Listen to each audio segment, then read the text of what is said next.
ശാന്തിനികേതനം. കൽക്കത്ത നഗരത്തിൽ നിന്ന് 100 നാഴിക അകലെ കിടക്കുന്ന ബോൾപൂർ റെയിൽവേ സ്റ്റേഷനിൽ വണ്ടി ഇറങ്ങിയ ഉടനെ തന്നെ ചെറിയൊരു അങ്ങാടി കടക്കുന്നതോടുകൂടി പരിഷ്കാര സ്പർശമേൽക്കാത്ത ഏകാന്തമായ ഒരു ഉൾനാട്ടിന്റെ മടിത്തട്ടിലാണ് നാം എത്തിച്ചേരുക. നഗരത്തിന്റെ നിരന്തരമായ ഖരഖരാരവത്തിൽ നിന്ന് നമുക്ക് തെല്ലിട നിർവൃതി നൽകുവാൻ പോകുന്ന വിശ്വവിഖ്യാതമായ കുഗ്രാമത്തിന്റെ പ്രശാന്തമൂകമായ കുശലപ്രശ്നം നമ്മുടെ ഉൾത്തളേർ കോരിത്തരിപ്പിക്കുന്നു. ശാന്തിനികേതനത്തിലേക്ക് പോകുന്ന 3 മൈൽ നീളത്തിലുള്ള പാത മുന്നിൽ കാണുന്നു. കാളവണ്ടി ചക്രങ്ങളുടെ പാടുകൾ പതിഞ്ഞു കുഴിഞ്ഞും ചേടിമണ്ണ് മൂടിയും കിടക്കുന്ന ജരാനര ബാധിച്ച ആ പടുകിഴവൻ പാത പാടങ്ങളുടെ നടുവിലൂടെ അങ്ങനെ വളഞ്ഞു പോകുന്നു. ടാഗോറിന്റെ സുപ്രസിദ്ധങ്ങളായ ചില ഗ്രാമീണ ചെറുകഥകളിലൂടെ ഈ നാടൻ പാതയുമായി നമുക്ക് മുമ്പ് തന്നെ പരിചയമുണ്ടോ എന്നു തോന്നും. ബംഗാളിലെ ഗ്രാമങ്ങളിൽ കേരളത്തിന്റെ പ്രകൃതി ഭംഗി പ്രതിഫലിച്ചു കാണുന്നു.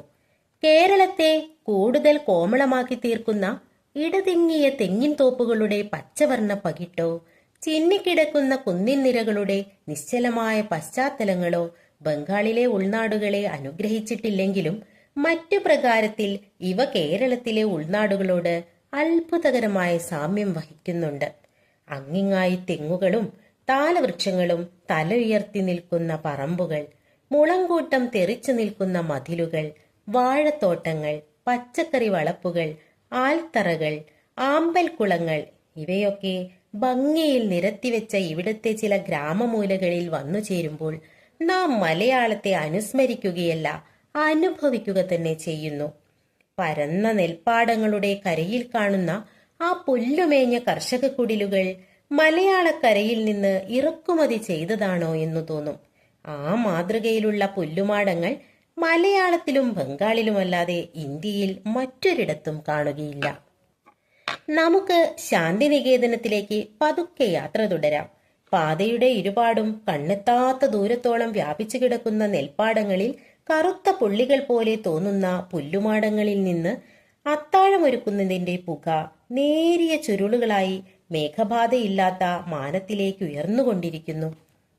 ഇങ്ങനെ പല ഗ്രാമീണ കാഴ്ചകളും കണ്ടുകൊണ്ട് തെല്ലുദൂരം നടന്നാൽ നാം കുറെ ചെറിയ വീടുകൾ ചിതറിക്കിടക്കുന്ന ഒരു പ്രദേശത്ത് ചെന്നെത്തും. അവിടെ നിന്നങ്ങോട്ട് വഴി കാണുകയില്ല. നാം സംശയിക്കുന്നു, വിശ്വവിഖ്യാതമായ സർവകലാശാല എവിടെ? ഞാൻ അവിടെ കണ്ട ഒരു ബംഗാളിയോട് ചോദിക്കുക തന്നെ ചെയ്തു, ശാന്തിനികേതനത്തിലേക്കുള്ള വഴി ഏതാണ്? അയാൾ ആദ്യം സംശയാത്മകമായി എന്നെ ഒന്ന് വീക്ഷിച്ചു. പിന്നെ എന്റെ അജ്ഞതയ്ക്കൊരു പുഞ്ചിരി സമ്മാനിച്ചുകൊണ്ട് 4 പാടും ചൂണ്ടിക്കാണിച്ചു പറഞ്ഞു തന്നു, ഇതെല്ലാം തന്നെ ശാന്തിനികേതനം. നമുക്ക് വിശ്വസിക്കേണ്ടി വരുന്നു. നാം കുറഞ്ഞൊന്ന് ലജ്ജിക്കുന്നു.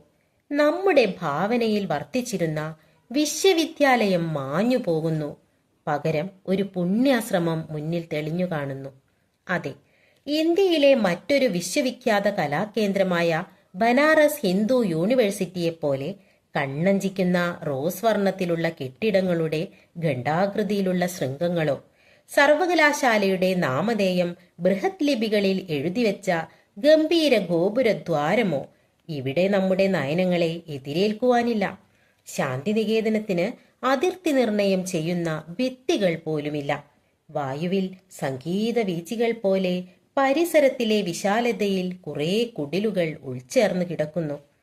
പുല്ലുമേഞ്ഞ കുറെ കുടിലുകളുടെയും മാന്തോപ്പുകളുടെയും പുൽത്തകിടുകളുടെയും മധ്യേ ഒരു വിശ്വവിദ്യാലയം സ്ഥിതി ചെയ്യുന്നുണ്ടെന്ന് നമുക്കാദ്യം വിശ്വസിക്കുവാൻ കഴിയില്ലെങ്കിലും ക്രമേണ അവിടുത്തെ പരിസരങ്ങളുമായി നാം പരിചയപ്പെടുമ്പോൾ നമുക്ക് തോന്നിത്തുടങ്ങും, കൂറ്റൻ കെട്ടിടങ്ങൾ ഈ പ്രദേശത്തെ അലങ്കോലപ്പെടുത്താഞ്ഞത് എത്ര നന്നായി എന്ന്. കറുത്ത പരുത്ത മൺചുമരുകളും പുല്ലുമേഞ്ഞ മേൽപ്പുരയുമുള്ള ഒരു എളിയ പർണശാലയാണ് വിശ്രുതമായ കലാഭവനം. വിശ്വഭാരതി സർവകലാശാലയിലെ ഒരു പ്രത്യേക വിഭാഗമാണിത്.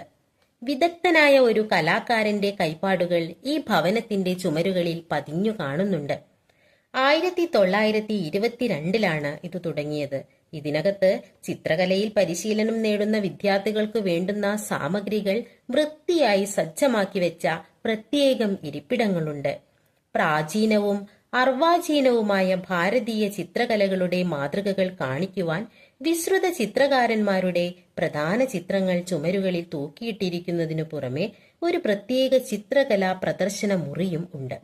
ഇവയിൽ ടാഗോർ വരച്ച ചില ആദ്യ ചിത്രങ്ങളും അദ്ദേഹത്തിന്റെ സ്വന്തം കയ്യക്ഷരത്തിലുള്ള ചില ഇംഗ്ലീഷ് കവിതകളും നന്ദലാൽ ബോസിന്റെ ചില ചിത്രങ്ങളും അദ്ദേഹം ഭംഗിയായി ഇംഗ്ലീഷിൽ പകർത്തിയ where the mind is without fear എന്ന് തുടങ്ങുന്ന ഗീതാഞ്ജലിയിലെ സുപ്രസിദ്ധ വരികളും നമ്മെ പ്രത്യേകം ആകർഷിക്കുന്നു. കലാഭവന വിദ്യാർത്ഥികളുടെ പ്രത്യേക ഉപയോഗത്തിനായി കലാപരമായ ഗ്രന്ഥങ്ങൾ മാത്രം അടങ്ങിയ ഒരൊന്നാന്തരം ഗ്രന്ഥശാലയും ഇതിലുണ്ട്. സുപ്രസിദ്ധ കലാകാരനായ നന്ദലാൽ ബോസിന്റെ കീഴിലാണ് കലാഭവനം. ഇതിനകത്തെവിടെയും ഒരു ലാളിത്യവും സ്വച്ഛതയും ശാന്തിയും തമ്മിൽ പുണർന്നു കിടക്കുന്നു.